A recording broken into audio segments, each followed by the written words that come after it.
बिस्मिल्लाहिर्रहमानिर्रहीम। अस्सलाम वालेकुम dear students, I am Tariq Rahim. आज हमारा टॉपिक है लिमिट्स ऑफ ट्रिग्नोमेट्रिक फंक्शन। तो सबसे पहले हम देखते हैं कि हमारे पास ट्रिग्नोमेट्रिक फंक्शन हमारे पास क्या होते हैं। बेसिकली हमारे पास जो ट्रिग्नोमेट्रिक फंक्शन होते हैं वो 6 होते हैं। वो कौन से 6 ट्रिग्नोमेट्रिक फंक्शन हमारे पास होते हैं? सबसे पहला जो हमारे पास ट्रिग्नोमेट्रिक फंक्शन होता है सैन थीटा होता है। सैन थीटा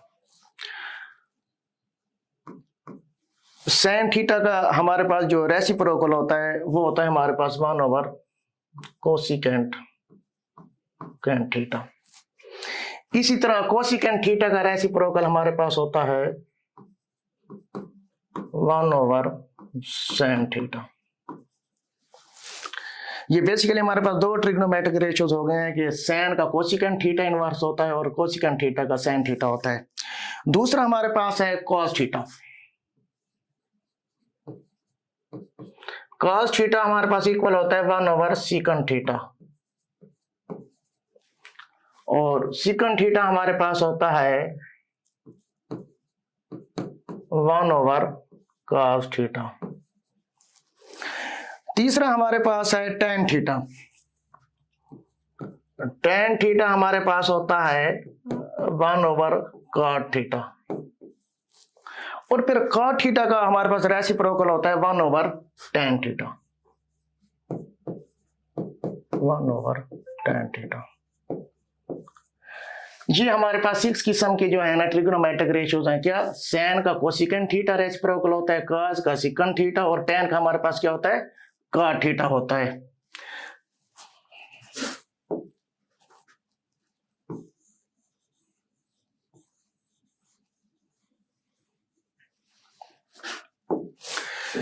अब क्वेश्चन हमारे पास क्या है? Limit x approaches to 0 into cos x minus 1। अगर हम इस क्वेश्चन को गौर से देखें तो यहाँ पे हमारे पास subtraction rule of limit use हो रहा है कि हम इस फंक्शन पे अलग लिमिट अप्लाई करेंगे, इस फंक्शन में हम अलग लिमिट अप्लाई कर देंगे। कैसे? Limit x approaches to 0 cos x minus limit x approaches to 0 1। अब जहां पे x है वहां पे हम 0 को रिप्लेस कर देंगे तो क्या हमारे पास बन जाएगा? cos 0 माइनस, अब लिमिट x अप्रोचेस टू 0 1 तो 1 हमारे पास कांस्टेंट फंक्शन है और हमने ये कई बार पढ़ा है कि जब हम कांस्टेंट फंक्शन पे लिमिट को अप्लाई करते हैं तो वो वैसे ही हमारे पास आ जाती है, तो हमारे पास 1 वैसे ही आ जाएगा। फिर हम जानते हैं कि हमारे पास क्या होता है? cos 0 हमारे पास 1 के बराबर होता है, तो क्या आ जाएगा? cos 0 1 माइनस 1, तो हमारे पास इसका सॉल्यूशन क्या आ जाएगा? 0 आ जाएगा।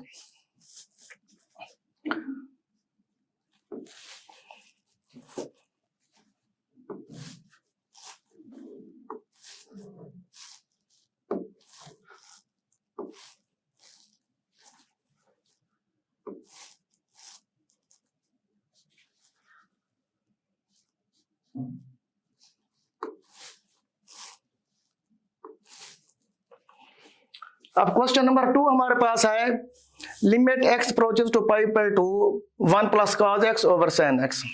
अगर हम यहां पर देखें तो हमारे पास कोशेंट रूल है कि ऊपर इसके न्यूमरेटर में सेपरेट लिमिट अप्लाई हो जाएगी, डिनोमिनेटर में हमारे पास इसकी सेपरेट लिमिट अप्लाई हो जाएगी, तो क्या बन जाएगा? Limit x approaches to pi by 2 1 plus cos x over limit x approaches to pi by 2 sin x।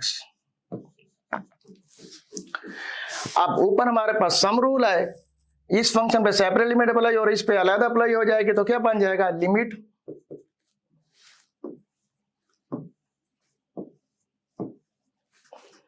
Limit x approaches to pi by 2 1 plus limit x approaches to pi by 2 cos x over हमारे पास क्या आ जाएगा, limit x approaches to pi by 2 sin x।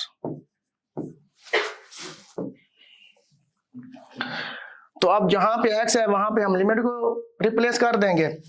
अब पहले हमारे पास है limit x approaches to pi by 2 into 1, तो 1 क्योंकि हमारे पास कांस्टेंट फंक्शन है 1 हमारे पास वैसे ही आ जाएगा, क्या बन जाएगा 1 प्लस, अब यहाँ पे cos x है, जहां x है वहां पे पाई बाय 2 रिप्लेस कर दें, क्या बन जाएगा cos पाई बाय 2 ओवर मेरे पास क्या बन जाएगा, ओवर मेरे पास आ जाएगा sin पाई बाय 2।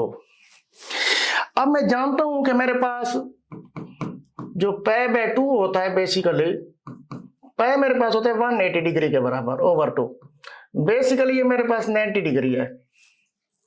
तो मेरे पास ये क्या, इसका मतलब क्या हुआ 90 डिग्री मेरे पास है, तो cos 90 डिग्री या फिर cos पाई 2 हमारे पास होता है 0 के बराबर। क्या होता है हमारे पास cos पाई बाय 2 हमारे पास किसके बराबर होता है 0 के बराबर, और इसी तरह हमारे पास sin पाई बाय 2 हमारे पास होता है 1 के बराबर। तो हम ये वैल्यू यहां रिप्लेस कर देंगे, क्या बन जाएगा 1 plus cos pi by 2 0 over sin pi by 2 हमारे पास क्या है 1, तो क्या बन जाएगा 1 ओवर 1, तो 1 हमारे पास इसका क्या आ जाएगा, जवाब आ जाएगा।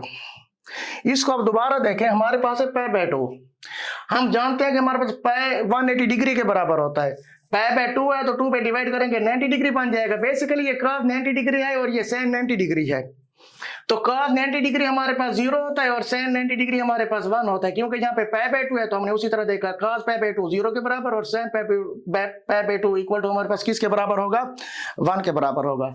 अब हमारे पास है, अब क्वेश्चन नंबर 3 हमारे पास है limit x approaches to pi by 4 x plus 10x over secant x।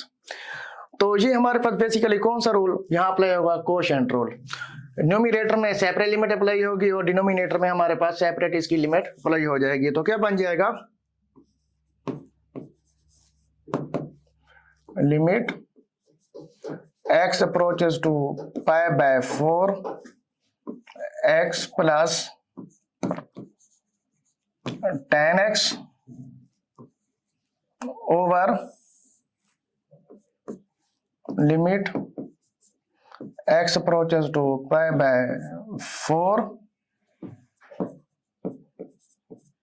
secant x। अब ऊपर हमारे पास न्यूमरेटर में हमारे पास कौन सा रूल है, एडिशन रूल, तो इनको हम कैसे सेपरेट करेंगे, इस फंक्शन को अलग लिमिट दे देंगे, इसको अलग दे देंगे, तो क्या बन जाएगा limit x approaches to pi by 4 x plus limit x approaches to pi by 4 10x over limit x approaches to pi by 4। अब यहां हमारे पास है secant x। अभी हमने बात की थी कि secant x हमारे पास किसका रेसिप्रोकल है, secant x हमारे पास रेसिप्रोकल है 1 ओवर cos x का। तो जहां पे secant x है वहां पे हम क्या रिप्लेस कर देंगे 1 ओवर cos x, तो क्या बन जाएगा 1 ओवर cos x बन जाएगा हमारे पास। अब जहां पे x है वहां पे हमने लिमिट रिप्लेस कर देनी है, तो क्या बन जाएगा पाई by 4 plus 10 pi by 4 over 1 over cos pi by 4 बन जाएगा। अब हम क्या जानते हैं कि जो हमारे पास पाई बाय 4 है, बेसिकली जो पाई की मेरे पास वैल्यू है वो है 180 डिग्री। 180/4, तो ये मेरे पास 45 बन गया। बेसिकली ये मेरे पास tan 45 है, और मैं जानता हूं कि मेरे पास जो tan π/4 है या tan 45 डिग्री है, ये इसकी वैल्यू मेरे पास होती है 1, तो क्या बन जाएगा tan π/4 इक्वल टू 1। इसी तरह हमारे पास cos π/4 है, इट मीन्स cos 45 डिग्री, तो इसकी वैल्यू मेरे पास होती है cos π/4, तो इसकी वैल्यू मेरे पास होती है 1/2 स्क्वायर रूट। अब ये वैल्यू मैं वहां पे रिप्लेस कर दूंगा, कैसे? π/4 मेरे पास 1 वैसे आ जाएगा, प्लस tan π/4 मेरे पास क्या है 1 ओवर, अब 1/cos π/4 है, तो क्या बन जाएगा 1/1/2 का बेटा क्या बन जाएगा स्क्वायर रूट। अब ये क्या हमारे पास आ जाएगा π/4 प्लस 1, और इसको हम कैसे करेंगे? देखिए ये हमारे पास क्या है 1/1/2 का स्क्वायर रूट। बेसिकली ये 1/2 को डिवाइड कर रहे हैं, तो ये मेरे पास क्या बन जाएगा 1/1/2 स्क्वायर रूट। जब इसको हम मल्टीप्लाई करेंगे तो ये रकम हमारे पास 1/2 स्क्वायर रूट इसका रेसिप्रोकल बन जाएगा, तो क्या बन जाएगा 1 × 2 का स्क्वायर रूट, तो इसका फाइनली क्या आ जाएगा 2 का स्क्वायर रूट मेरे पास जवाब आ जाएगा।